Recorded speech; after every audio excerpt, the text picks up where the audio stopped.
शांति।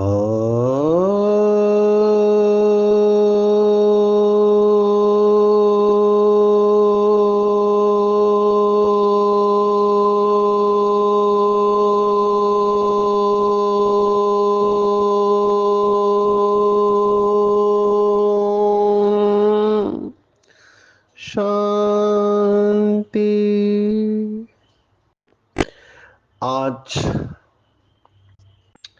30 जुलाई 2024 भारत में मंगलवार है।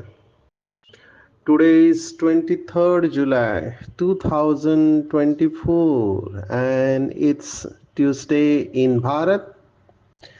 आज की मुरली का जादुई रहस्य स्वयं को प्रेरणा देने के लिए magical secrets of today's Murli for motivating the self। आज की साकार मुरली जैसे हमारा टाइटल है मुरली का रहस्य, तो बाबा रोज मुरली में नए नए राज बताता है। इसीलिए शायद इस पढ़ाई को राज योग कहा गया है, जिसमें बहुत सारे राज समाये हुए हैं। श्रीमद् भगवत गीता का शब्द है गुह्य। गुह्य माना हिडन, माना गुप्त। बाबा भी गुप्त है और उस गुप्तेश्वर बाप के बच्चे भी गुप्त है और ये नॉलेज भी गुप्त है। इसीलिए कहावत है कोटों में कोई। तो आज की साकार मुरली में बाबा ने बहुत डीप राज सुनाया है, जो बहुत मुश्किल है एक्सेप्ट करना दुनिया वालों को। यही नई बातें हैं, बाबा को प्रत्यक्ष करेगी। हम इसके ऊपर देखने वाले हैं बाबा ने आदरणीय जगदीश भाई को क्या कहा था। पहले देखेंगे आज की मुरली में बाबा ने कौन सा राज बताया है कि आत्मा छोटी बिंदी है और उसमें फॉर एवर अंग्रेजी का शब्द बाबा ने इस्तेमाल किया है। फॉर एवर पार्ट भरा हुआ है, माना जो कभी खत्म नहीं होता। आत्मा कभी थकती नहीं, मोक्ष किसी को मिल नहीं सकता है। अभी ये बात कैटेगोरिकली टोटली अगेंस्ट है जो भक्ति मार्ग में मान्यता है। मोक्ष के लिए उनका पुरुषार्थ है जन्म मरण के चक्कर से छूट जाना, और बाबा कहता है ये संभव नहीं है। बाबा की सभी बातें अगर देखा जाए तो भक्ति मार्ग की बातों से टोटली अगेंस्ट है। कई सारी बातें हैं, तो हमको बहुत अच्छी तरह से इसको समझना है और दूसरों को समझाना भी है। आज एक शब्द मुझे बहुत अच्छा लगा, बाबा ने कहा परफेक्शन की बात। कौन सी परफेक्शन? कि हर चीज अपने टाइम पर होती है, जल्दी जल्दी हो नहीं सकता, अपने हाथ में ही नहीं है। जहाँ पे बहुत बाबा के बच्चे अटकते हैं वो है ड्रामा। आज फिर से भगवान ने पूरी पावर्स ड्रामा को दे दी है और बाबा ने स्पष्ट कहा है महिमा सारी ड्रामा की है। तो हमको भी टाइम पर जाना है, कुंभ के मेले पर टाइम पर जाना होता है।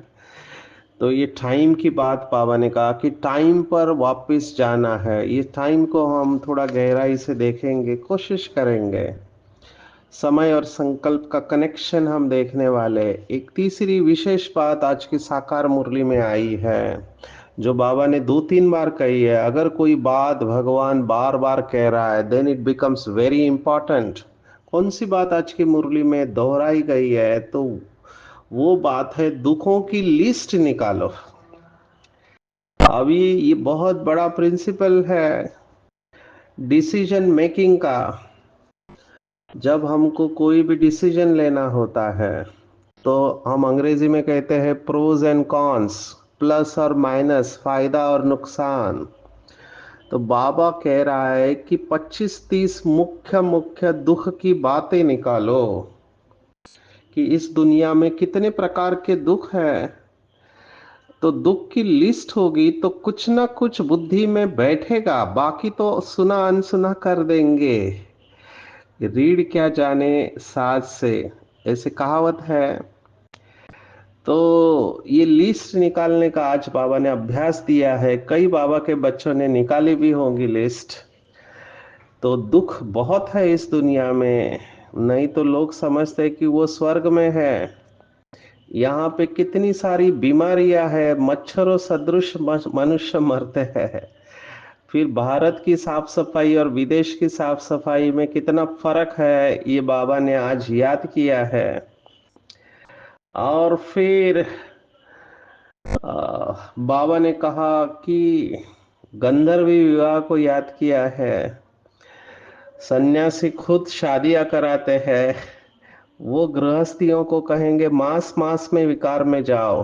ब्रह्मचारियों को ऐसे नहीं करेंगे कि तुम्हें शादी नहीं करना है।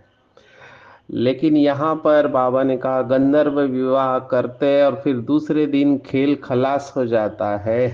तो ये भी हम देखने वाले हैं। क्यों हार जाते हैं बाबा के बच्चे? तो कुछ बच्चे कमजोर पड़ जाते हैं। तो बाबा कहता है अगर कोई अशांति फैलाने वाला है तो उनसे दूर रहना है, छूना भी नहीं है। और पत्थर को पानी बनाने वाले मास्टर प्रेम के सागर बनना है और अपनी विशेषताओं को ईश्वरीय सेवा में लगाना है, तो उड़ती कला में जाएंगे। ये आज की पूरी मुरली है। शुरुआत करेंगे। मुझे जो पॉइंट बहुत अच्छी लगती है, क्योंकि मैंने देखा है कि life is all about decision. जीवन माना चुनाव। हम हर क्षण डिसीजन ले रहे होते हैं। अंग्रेजी में एक कहावत है कि life is a series of choices we are making at every second. एक आम व्यक्ति है, कॉमन मैन, और योगी में यही फर्क होता है कि आम व्यक्ति मोस्ट ऑफ द लाइफ में अनकॉन्शियस जी रहा, योगी जागृत रहता है। इसको जागना और सोना भगवत गीता का श्लोक हमने देखा है, या निशा पश्यतो मुने। तो जब आम आदमी सोता है तो योगी जागता है, योगी जागता है तो आम आदमी सोया हुआ रहता है। ये दिन रात की बात नहीं है, लेकिन चेतना की बात है। योगी के सभी निर्णय बेहोशी में नहीं होते, लेकिन होश में होते हैं। होश पूर्वक जीना है। तो ये जो चॉइसेस हम करते हैं, डिसीजन, इसका आधार क्या है? तो अगर आप बाबा की मुरलियों को स्टडी करने वाले, मुझे बहुत खुशी होती है जब भारत में अलग अलग स्थानों पर जाता हूँ। बाबा के बहुत समझदार बच्चे मिलते हैं, दिल से दुआ निकलती है कि बाबा ये आत्मा माला में आ जानी चाहिए। ऐसे दिल से निकलता है, क्योंकि चिंतन इतना श्रेष्ठ है, इतना बाबा से प्यार करते हैं। और अच्छे स्टूडेंट के बातें मैं कितना अनुभव सुनाऊं, मुझे समय कम पड़ेगा। बाबा ने मुरली में कहा है कि बाबा कॉन्ट्रास्ट बताता है। कॉन्ट्रास्ट माना दुख दाम और सुख दाम। जैसे आज की मुरली में कहा दुख दाम और सुख दाम। तो निर्णय लेना इजी होता है। अभी हम तो कॉरपोरेट में काम किया है, कंपनीज में प्रॉफिट पैसा कमाना है, तो हमको ये डिसीजन लेना होता है किस में फायदा और किस में नुकसान है। जो व्यापारी लोग होते हैं वो भी फायदा नुकसान की बात कहते हैं। बाबा ने कहा सबसे बड़ा व्यापार तो यही है। तो जिसमें नुकसान है उसमें जाना नहीं चाहिए। अभी पता है विकारों में नुकसान है, लेकिन लोग विकारों को अपना दोस्त बनाए हुए क्रोध को शस्त्र के रूप में इस्तेमाल करते हैं। काम विकार को सुख समझते हैं, तो मोह को प्यार समझते हैं। ये सब क्या है? ये हमारे डिसीजन को अफेक्ट कर रहे हैं। अभी तो हम संपूर्णता के नजदीक जा रहे हैं, बाबा ने कहा। तो हमको ये सूक्ष्म माया के विकारों को समझना चाहिए, क्योंकि ये हमारे डिसीजन के ऊपर इफेक्ट कर रहे हैं। आज की पूरी मुरली में क्यों बाबा कह रहा है कि बच्चे लिस्ट निकालो, दुखों की लिस्ट निकालो। अभी एक छोटी सी बात मुझे बॉलीवुड का डायलॉग याद आ रहा है। भारत में बॉलीवुड मूवी है, साउथ में टॉलीवुड है, कॉलीवुड है, क्या क्या वुड है, और विदेश में हॉलीवुड है। तो बॉलीवुड का डायलॉग है कि एक मच्छर भी इंसान को डैश डैश कर देता है। तो एक मच्छर से कितनी बीमारियां होती है आप देखो। मलेरिया का मच्छर अलग है, डेंगू का मच्छर अलग है। तो यहाँ पर मनुष्य मच्छरों सदृश मरते हैं क्योंकि आयु छोटी है। ऐसे आज बाबा ने मुरली में कहा, बीमारियां आदि भी भारत में अधिक है। भारत ही बहुत सुख पाता है तो दुख भी भारत ही पाता है। इस समय आप देखो, भारत की लोक संख्या 142 करोड़, 142 करोड़ के ऊपर चली गई है। हमने चीन को, चाइना को भी पीछे छोड़ दिया। और कितनी गंदगी करते हैं मैं तो देखता हूँ, पूरे भारत में जाता हूँ। यही भारत के लोग जब विदेश में जाते हैं तो स्वच्छता को फॉलो करते हैं, लेकिन भारत में आने के बाद क्या होता है मुझे समझ में नहीं आता है। मैं तो बीके भाई बहनों को भी कहता हूँ, जब कार में से जा रहे, बिल्कुल कचरा खिड़की से बाहर डालना नहीं चाहिए। हमारे अंदर वो संस्कार ही नहीं होना चाहिए। बाबा के यज्ञ की दादी जानकी को स्वच्छता का ब्रांड एम्बेसडर बनाया। क्यों? मुझे तो वंडर लगता है कि अव्यक्त बाप दादा के टर्न पे स्टेज पर से हमारी दीदी को अनाउंस करना पड़ता है कि टोली के पैकेट्स डस्टबिन में ही डाले। अब ये बोलने की जरूरत क्यों पड़ रही है? क्योंकि हमारे अंदर वो संस्कार नहीं है कि टोली के पैकेट्स को हमको डस्टबिन में डालना है। अगर ये बात भी धारणा में आ जाए तो मुझे बहुत खुशी होगी कि हम बाबा के बच्चे जहां पर भी है वहां पे अस्वच्छता कैसे कर सकते हैं। हम गाड़ी में से कचरा कैसे फेंक सकते हैं, प्लास्टिक के रैपर्स, बॉटल, जो भी है। हम देवी देवता है और देवी देवताओं को स्वच्छता पसंद है, तो हम कचरा करने वाले नहीं है, न बनेंगे। मैं मोटिवेशनल जब लेक्चर लेता हूँ स्कूल कॉलेज में, तो मैं बच्चों को ये मुंबई की स्टोरी जरूर सुनाता हूँ, क्योंकि बच्चों को कम उम्र में ये वैल्यू सिखाना बहुत जरूरी है, रेस्पेक्ट एंड रिगार्ड का। टीचर्स हमको कहते हैं कि अभी बच्चे पहले जैसे रिगार्ड और रेस्पेक्ट नहीं है। जैसे हम छोटे थे तो हम टीचर्स को कितना रेस्पेक्ट और रिगार्ड से देखते थे। अभी मुंबई में बिल्डिंग्स है, फ्लैट्स है, तो वो जो बिल्डिंग में जो भी कचरा होता है घर का, वो उठाने के लिए एक लेडी आई, बेल दबाया, तो बच्चे ने देखा कि वो आई है, तो उसने अपने मम्मी को कहा, मम्मी कचरे वाली आई है। अभी मम्मी उसकी होशियार थी, समझदार थी। उसने अपने बच्चे को समझाया, बहुत प्यार से समझाया कि बच्चे, कचरे वाली वो नहीं है, कचरे वाले तो हम हैं, वो तो कचरा उठाने वाली है। Talk with respect. ये अगर हम समझ जाए तो हम सामने वाले को सम्मान के साथ बात करेंगे। तो कहने का मेरा भाव है, बाबा ने ये सफाई वालों को क्यों याद किया है?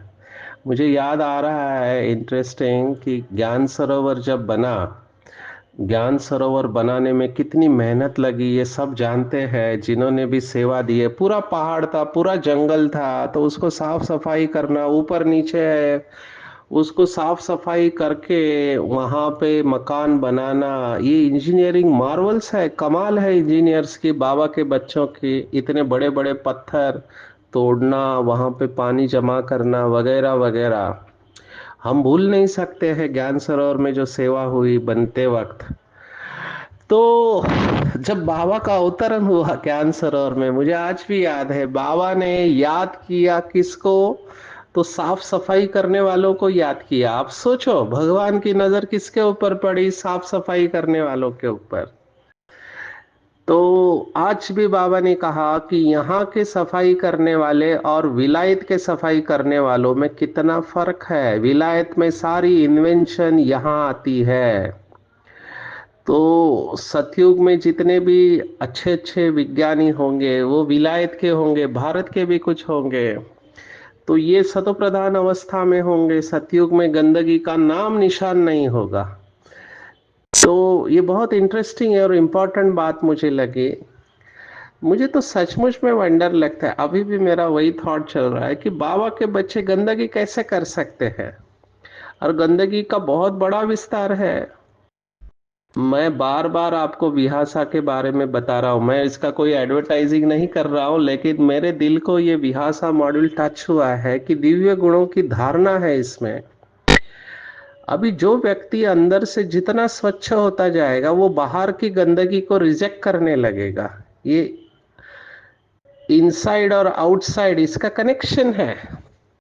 जिसको जितनी स्वच्छता अंदर से साफ होते जाएगा, उसको अस्वच्छता बिल्कुल अच्छी नहीं लगेगी। तो अगर हम देवी देवता है, हम मंदिर में देखते हैं, मंदिर में कोई कचरा नहीं होता है, तो हम कचरा कैसे कर सकते हैं? और धीरे धीरे जब आप इसकी गहराई में जाएंगे, आप एक बहुत सूक्ष्म स्तर पर पहुंचेंगे। मैं ज़ेन मेडिटेशन की कहानी आपको सुना रहा हूं कि एक ऐसा ही समर्पित ज़ेन मेडिटेशन में मंक थे। अभी सभी बुद्धिमान होते नहीं है, इसको ज्ञान समझना समझाना नहीं आता था, तो उसका जो मास्टर था, उन्होंने देखा इसको तो स्थूल काम ही देना चाहिए। तो उसने उसको काम क्या दिया कि जितने भी विजिटर्स आते हैं आश्रम में, उन सबके जूतों को आपको चमकाना है। तो ये एक ही काम करता था कि जूतों का पॉलिश करता था और जूतों को चमकाना इसने चालू किया। तो जूतों को साफ करते करते उसने नोटिस किया, ये जूते मैं साफ करता हूँ, फिर इसके ऊपर डस्ट बैठ जाती है, फिर साफ करता हूँ, फिर डस्ट बैठ जाती है। तो उसके अंदर वो अंदर चला गया कि जूते जब तक चमकेंगे नहीं, तब तक मुझे सेटिस्फेक्शन नहीं मिलेगा। तो वो जूतों को चमकाते चमकाते अंदर चला गया कि बाहर इतनी गंदगी है, तो अंदर हमारे अंदर भी कितना मैल चढ़ा हुआ है, तो हमारी आत्मा को भी स्वच्छ और साफ रखना है। और कहते हैं कि जूते चप्पल साफ करते करते वो एनलाइटन हो गया। अभी ये बहुत सुंदर स्टोरी है, सच है या नहीं हम नहीं जानते, पर इसमें भाव बहुत सुंदर आया है कि जितना हम अंदर से स्वच्छ बनते जाएंगे मन वचन कर्म से, हमको अपवित्रता बिल्कुल अच्छी नहीं लगेगी। जैसे बाबा मुरली में भी कहते हैं कि सफेद ड्रेस हमको बाबा ने इसलिए दिया है क्योंकि उसका मेंटेनेंस बहुत है। सफेद ड्रेस को संभालना पड़ता है। अगर आप बेहोशी में चल रहे हैं तो सफेद ड्रेस के ऊपर दाग लग जाएंगे। ये वैसे ही बेहोशी है कि कई लोग कहीं पर भी बैठ जाते हैं और बैठने के बाद उनको पता चलता है कि उनके कपड़े मैले हो गए। अब बैठने के वक्त अटेंशन नहीं था। ऐसे ही अगर हमारा हमारे खुद के ऊपर अटेंशन नहीं है, मन बुद्धि संस्कार के ऊपर, तो मन और बुद्धि वो जहां उनकी इच्छा है वहां चले जाएंगे और आत्मा के ऊपर दाग लगना लगना चालू हो जाता है। तो जो बाहर की स्वच्छता वही अंदर की स्वच्छता, आत्मा के ऊपर दाग नहीं लगना चाहिए। इसलिए स्वच्छता का सब्जेक्ट बहुत डीप है। बाबा यहाँ पर कह रहा है कि बाबा रोज दिन प्रतिदिन गुह्य गुह्य बातें सुनाते हैं। तो आज कौन सी गुह्य बात बाबा ने सुनाई है, इसको पकड़ना है। मुरली में आज बाबा ने कहा पूरी महिमा ड्रामा की है। तो मुझे कई लोग पूछते हैं कि भगवान अगर सर्वशक्तिवान है, तो ऐसे क्यों कहता है कि मैं भी ड्रामा के वश हूँ? ये भगवान को बोलना नहीं चाहिए। अभी इसका जवाब क्या दे? जब बाबा बार बार कहता है कि ड्रामा एक्यूरेट है, कल्याणकारी है, हूबहू रिपीट होता है, ये क्यों आया है? बाबा ये क्यों कहता है कि मैं भी ड्रामा के वश हूँ? बाबा को ये क्यों कहना पड़ रहा है? वो लोग लौकिक का एग्जाम्पल देते हैं कि किसी ने गलती किया और उसको कोर्ट ने फांसी की सजा सुनाई। माना गलती हुआ है, गुनाह हुआ है, कोर्ट ने फांसी की सजा सुनाई, फिर भी लास्ट में वो प्रेसिडेंट के पास जाता है, तो प्रेसिडेंट उस फांसी की सजा को लाइफ इम्प्रिजनमेंट, उम्र कैद में कन्वर्ट कर सकता है, उसको पावर है। तो भले हमसे गुनाह हुआ है, गलतियां हुई है, लेकिन बाबा तो प्रेसिडेंट है। अगर वो चाहे तो हमको इसमें से बाहर निकाल सकता है। ऐसे भक्ति मार्ग में भगवान का, गॉड अल्लाह ईश्वर का चित्र पोर्ट्रेट किया गया है। तो मुझे ये प्रश्न पूछते हैं कि ये बाबा क्यों कहता है कि ड्रामा के वश मैं भी हूँ? माना इनडायरेक्टली बाबा ये कह रहा है मैं ड्रामा को बदल नहीं सकता हूँ, ड्रामा ऐसे ही चलेगा। तो इसलिए ड्रामा की महिमा सारी है। इसमें कुछ लोग डिस्टर्ब इसलिए होते हैं क्योंकि उनसे गलतियां हो जाती है, श्रीमत को वायलेट कर देते हैं मन वचन कर्म से, और फिर उनका दिल खाता है और उनको अंदर से पता चलता है कि मैंने इस कल्प में ये गलती की है, इसके वजह से मेरा जो भविष्य का पद होगा उसके ऊपर इफेक्ट आएगा। तो ऐसे सोच के निराश होने के चांसेस है। तो ऐसे समय पर हमको बहुत मोटिवेशनल बातें याद रखनी चाहिए। पूरा खेल हमारे सोच के ऊपर है। हम एसएमएल का कोर्स कराते हैं ब्रह्मा कुमारीज में, तो उसमें एक बहुत अच्छी कहावत आती है, बहुत सुंदर है quote. If you think what you always thought you will do what you always done, and if you do what you always done you will get what you always got. इतना पावरफुल है कि आप वही सोच रहे हो जो हर बार सोचते आए हो, तो आप वही करोगे जो हर बार करते आए हो। और अगर आप वही करोगे जो हर बार करते आए हो, तो आपको वही मिलेगा जो हर बार मिलते आया है। ये संस्कार की बात हो रही है। तो हमको ड्रामा को बदलना है तो सोच को बदलना है। जस्ट अपना पॉजिटिव संकल्पों का प्रेशर क्रिएट करके रहो। जैसे माया हमारे ऊपर प्रेशर करती है, जैसे आज बाबा ने देखो कितना सुंदर उदाहरण दिया। गंधर्वी विवाह मतलब समझो कुमार और कुमारी दोनों को बंधन है, तो ये आपस में शादी कर लेते हैं और सोचते हैं कि हम पवित्र रहेंगे। बाबा ने कुछ लोगों की ऐसी शादियां कराई है, लेकिन बाबा ने कहा तुम्हारे पास गंधर्वी विवाह करते हैं और फिर भी दूसरे दिन खेल खलास कर देते हैं। माया बहुत कशिश करती है तो भी पवित्र बनने का पुरुषार्थ इस समय ही होता है, फिर है प्रारब्ध। तो इसका मतलब ये संकल्प करते हैं कि हम पवित्र रहेंगे, लेकिन रह नहीं पाते। ये क्यों होता है? Why people fail? क्योंकि माया प्रेशर डालती है बुद्धि के ऊपर विकर्म करने के लिए। एक बार जैसे वो नशा करने वाला वो उसको बार बार थॉट आता है, एक बार एक पैक मैं ले लो, एक सिगरेट, एक बार ड्रग्स, एक पैक। और ये प्रेशर अगर आपने सहन किया तो वो जो हम इसको अंग्रेजी में कहते हैं क्रेविंग, हिंदी में कहते हैं तल्लफ आना, तो वो 20 सेकंड का होता है। 20 सेकंड के बाद वो चला जाएगा प्रेशर। तो ये 20 सेकंड ही हमको अलर्ट रहना चाहिए, 20 सेकंड हमको सहन करना चाहिए और माया के प्रेशर को गिव अप नहीं कर देना चाहिए। तो हम उसमें से बच सकते हैं, लेकिन अनफॉर्चुनेट ये 20 सेकंड का प्रेशर हैंडल नहीं कर पाते, क्योंकि ये बार बार क्रेविंग आते रहती है।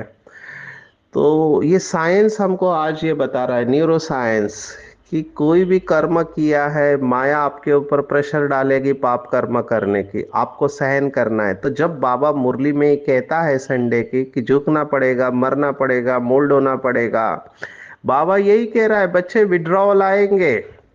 माना आप विकार में गए हैं तो विकार आपको खींचेगा, किसी का शरीर देख के आकर्षण होगा, खाने की चीज देख के इच्छा होगी, ये सब खींचेंगे। जो भी विकार डोमिनेंट है हर एक में अलग अलग होता है। समझो किसी को गुस्सा आता है तो उसके सामने परिस्थिति आएगी, लोग गलतियां करेंगे, झूठ बोलेंगे। तो उस समय आपको संभल के चलना चाहिए। जैसे कल की मुरली में था कि आंखों को कंट्रोल में रखना है, ऐसे ही ये जो प्रेशर है इसको हैंडल करते हैं हम, थोड़ा समय धैर्य रखते हैं, पेशेंस रखते हैं, तो हम उसमें से निकल आएंगे। जिसको बाबा पहले साकार मुरलियों में कहता था कि मनसा में तूफान आएंगे लेकिन वाचा और कर्मना में इसको नहीं लाना है। तो ये बिंदी में पार्ट भरा हुआ है, इसका विजुलाइज करेंगे।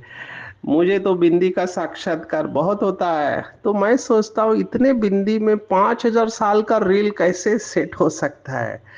हमारे पास अभी ये डिजिटल डिवाइसेस है, पेन ड्राइव होता है, तो मुझे याद आ रहा है पहले पेन ड्राइव 1 GB का होता था, फिर आया 4 GB का, फिर आया 16 GB, फिर 32, ऐसे बढ़ते बढ़ते अभी तो टेराबाइट का आ गया, 1 TB का भी आ गया। माना साइंस जितना एडवांस होते जा रहे उतना छोटी छोटी चीजों में ज्यादा डेटा वो इस्तेमाल कर रहे हैं। अभी आप सब न्यूज़पेपर पढ़ते हैं तो माइक्रोसॉफ्ट में क्या प्रॉब्लम आया और उसके वजह से कितनी एरोप्लेन्स कैंसिल हो गए। ये सब होने वाला है क्योंकि क्लाउड में कुछ ऐसा अपडेट, अभी ये थोड़ा टेक्निकल शब्द है, जो पढ़े लिखे हैं शायद नहीं समझ पाएंगे। आजकल सभी काम सॉफ्टवेयर के ऊपर होते हैं। सॉफ्टवेयर एक प्रकार का प्रोग्राम होता है जिसके ऊपर एरोप्लेन उड़ते हैं, टिकट निकालते, सब कुछ होता है, बोर्डिंग पास। तो उसके उसको बचाने के लिए कुछ अपडेट होते हैं। अभी गलती से मिस्टेक हो गया, ऐसे हम हिंदी में कहते हैं, जो अपडेट का पैच था वही गड़बड़ कर दिया, तो बहुत फ्लाइट कैंसिल करनी पड़े। भारत में तो हाथ से बोर्डिंग पास लिख के देना पड़ा, हाथ के ऊपर लिख के देना पड़ा। देखो एक फेल्योर की वजह से क्या हालत हो गई पूरे वर्ल्ड में। तो आगे चल के आप सोचो, ये लाइट में थोड़ा सा भी वायरस घुस गया, गड़बड़ हो गई, तभी स्टैंड स्टिल और करोड़ों का नुकसान हो जाएगा। हम यहाँ तक आ चुके हैं। तो हमको ये समझना चाहिए कि स्वर्ग में दुख का नाम भी नहीं है, और यहाँ दुखधाम में दुख ही दुख की कितनी बातें हैं। तो ये सब बिंदी के अंदर है, तो इसके ऊपर चिंतन करें। जिसकी बुद्धि जितनी सूक्ष्म होगी उतना वो बुद्धि के द्वारा आत्मा को विजुअलाइज करेगा। बाबा ने इसके लिए कितने बार अलग अलग तरीके से बताने की कोशिश की है। एक मुरली में कहा खसखस का दाना, अभी खसखस किचन में होती है, तो आपको किचन में जाके खसखस का दाना हाथ में लेना पड़ेगा और उसको देखते रहो। इतना छोटा खसखस का दाना, माना वो पॉपी सीडी होता है, तो उससे भी छोटी आत्मा है। और इतनी छोटी आत्मा में 5,000 का रील है, 5,000 वर्ष का रील है। उसको बुद्धि में बिठाओ अच्छी तरह से, और हम एक्ट करने वाले हैं। मुझे वंडर लगता है, एक बाबा बाबा की आत्मा है, अभी वो मुझे कह रहे हैं कि उसे मोक्ष में जाना है। क्यों? क्योंकि बीमारियां है, परेशानियां है। कहते हैं मैं सतयुग भी नहीं चाहती हूँ, त्रेता युग भी नहीं चाहती, मैं तो मुक्ति में बैठना चाहती हूँ। ये बाबा का बच्चा कह रहा है, ज्ञान मिलने के बाद में ये हो नहीं सकता है। पर ये थॉट क्यों आता है? जब बहुत दुखी हो जाता है तब ये थॉट आता है। सतयुग में ये विचार आ नहीं सकता है, क्योंकि सतयुग में हम सब सुख में रहते हैं, तो सुख में सिमरन कोई नहीं करता है, दुख में करते हैं। तो हमेशा ग्रेटफुल रहे, बाबा को रोज धन्यवाद देंगे तो दुख में भी हमको दुख की फीलिंग नहीं आएगी।